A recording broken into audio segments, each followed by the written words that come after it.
اعوذ باللہ من الشیطان الرجیم، بسم اللہ الرحمن الرحیم۔ ایٹماسفیئر، یہ چیپٹر جو ہے 10th کا 14 چیپٹر ہے۔ اس میں ہم ڈسکس کریں گے انٹروڈکشن آف ایٹماسفیئر اور کمپوزیشن آف ایٹماسفیئر۔ اس سے پہلے ہم دیکھتے ہیں کہ ہماری زمین کو جو ہے وہ 4 نیچرل سسٹم میں ڈیوائیڈ کیا جاتا ہے۔ پہلا نیچرل سسٹم جو ہے لیتھوسفیئر ہے، جس میں ہم رہتے ہیں زمین سالڈ فارم میں۔ اس کے علاوہ دوسرا جو ہمارا قدرتی سسٹم ہے وہ ہے ہائیڈروسفیئر۔ یہ پانی سے ریلیٹڈ جتنی بھی باڈیز زمین پہ موجود ہیں ان کو ہائیڈروسفیئر کہتے ہیں۔ تیسرا ہمارا جو قدرتی سسٹم ہے وہ ہے ایٹماسفیئر، زمین کے گرد گیسوں کے غلاف کو ایٹماسفیئر کہتے ہیں۔ اور چوتھا جو ہمارا قدرتی سسٹم ہے وہ ہے بایوسفیئر، جہاں جہاں پہ لائف ممکن ہے زمین پہ اس کو ہم بایوسفیئر کہتے ہیں، چاہے وہ پہاڑوں کے اوپر ہے، میدانی علاقوں میں ہے، چاہے وہ سمندر کے نیچے مچھلیاں ہیں تہہ میں، جہاں جہاں لائف ممکن ہے وہ ساری زمین کا وہ سارا حصہ جو ہے وہ بایوسفیئر کہلاتا ہے۔ اب ہمارا چیپٹر جو ہے وہ پورے کا پورا جو ہے ایٹماسفیئر پہ ہے۔ زمین کے گرد گیسوں کے غلاف کو ہم ایٹماسفیئر کہتے ہیں۔ ایٹماسفیئر جو ہے اس کو پھر آگے 4 ریجنز میں تقسیم کیا گیا ہے، جو کہ آگے میں لیئرز آف ایٹماسفیئر میں تفصیل سے پڑھاؤں گا انشاءاللہ۔ تو اس میں دیکھ لیں کہ ایٹماسفیئر زمین کے گرد جو گیسوں کا غلاف ہے اس کے 4 حصے کیے گئے۔ پہلا زمین کے ساتھ ساتھ والی جو گیسز ہے ٹروپوسفیئر، اس سے اوپر اسٹیٹوسفیئر، اس سے اوپر جو ہے میزوسفیئر، اور اس سے بھی اوپر تھرموسفیئر۔ یہ سٹیپ وائز انشاءاللہ اگلے نیکسٹ لیکچر میں آئے گا۔ تو اب ہم دیکھتے ہیں کمپوزیشن آف ایٹماسفیئر۔ اس لیکچر میں ہم کلیئر کرنے کی کوشش کریں گے کہ ہماری ایئر کی کمپوزیشن کیا ہے، اس میں کیا کیا ہے۔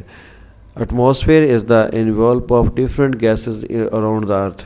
زمین کے گرد مختلف گیسوں کے غلاف کو ہم ایٹماسفیئر کہتے ہیں۔ یہ زمین کی سطح سے اوپر کی طرف بغیر کسی باؤنڈری کے جو ہے یہ پھیلا ہوا ہے۔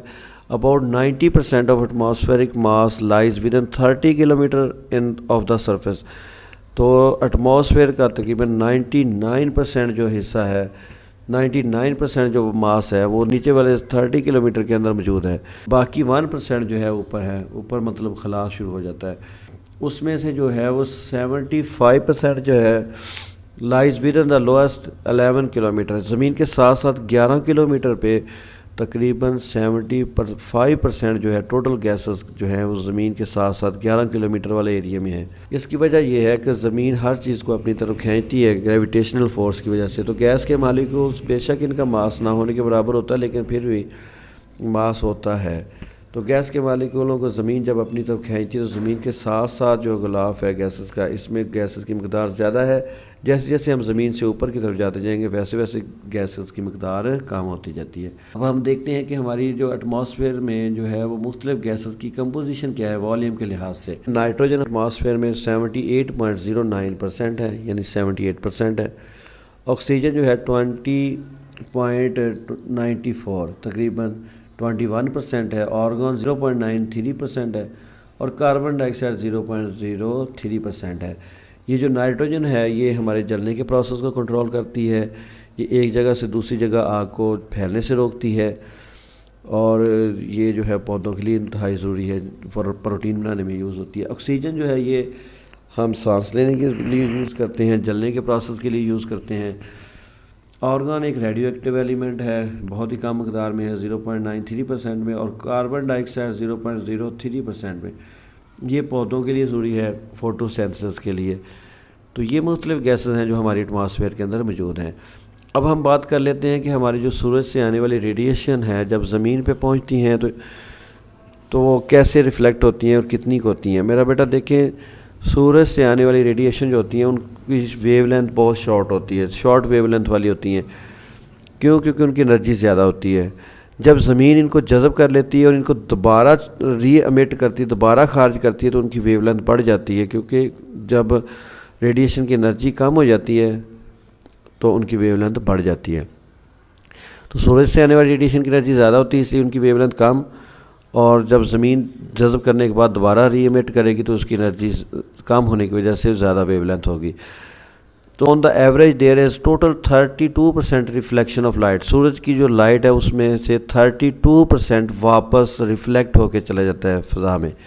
32% کہاں سے ریفلیکٹ ہوتا ہے؟ 6% جو سورج کی روشنی ہے یہ ہماری زمین کی سطح سے ریفلیکٹ ہو کے واپس چلی جاتی ہے۔ 26% جو سورج کی روشنی ہے یہ ہمارے کلاؤڈز بادلوں سے ہمارے ایٹماسفیئر کے اندر گیسز سے اور ڈسٹ پارٹیکل سے ٹکرا کے واپس چلی جاتی ہے. یہ ہوگی 26 میں 6 ایڈ کریں 32% واپس چلے گی. اب 18% جو سن لائٹ ہوتی ہے یہ ہماری فضا کی گیسز ڈائریکٹ جذب کر لیتی ہیں. ٹوٹل یہ ہو گیا 50% جو لائٹ ہے یہ واپس چلے گی, سمجھ لیں کسی نہ کسی شکل میں. 32% واپس چلے گی اور 18% فضا میں پہلے ہی جذب ہوگی. اب زمین تک کتنی پہنچی؟ 50%. اب یہ جو 50% ریڈیشن ہے یہ زمین تک پہنچتی ہیں اور زمین ان کو جذب کرتی ہے, اور جذب کرنے کے بعد ان کو لانگر ویو لینتھ کی شکل میں دوبارہ خارج کرتی ہے, جو کہ فضا ہماری زمین کے ساتھ ساتھ کاربن ڈائی آکسائڈ کی لیئر ہے وہ اور پانی کے جو بخارات ہیں وہ پانی کے بخارات اور کاربن ڈائی آکسائڈ ان ریڈیشن کو جذب کرتی ہیں, جس کی وجہ سے ہماری زمین کا ٹمپریچر بڑھ رہا ہے. یعنی سورج سے آنے والی 50% ریڈیشن زمین میں جذب ہو جاتی ہیں, اور جذب ہونے کے بعد دوبارہ جب ری ایمٹ ہوتی ہیں تو ہماری زمین کے ساتھ ساتھ جو کاربن ڈائی آکسائڈ اور پانی کی ویپرز ہیں یہ ان ریڈیشن کو دوبارہ جذب کر لیتے ہیں, جس کی وجہ سے ہماری زمین کا ٹمپریچر جو ہے دن بدن بڑھتا جا رہا ہے. اس کو ہم گلوبل وارمنگ میں انشاءاللہ یا گرین ہاؤس ایفیکٹ میں کلیئر کرنے کی کوشش کریں گے. کہ اللہ حافظ.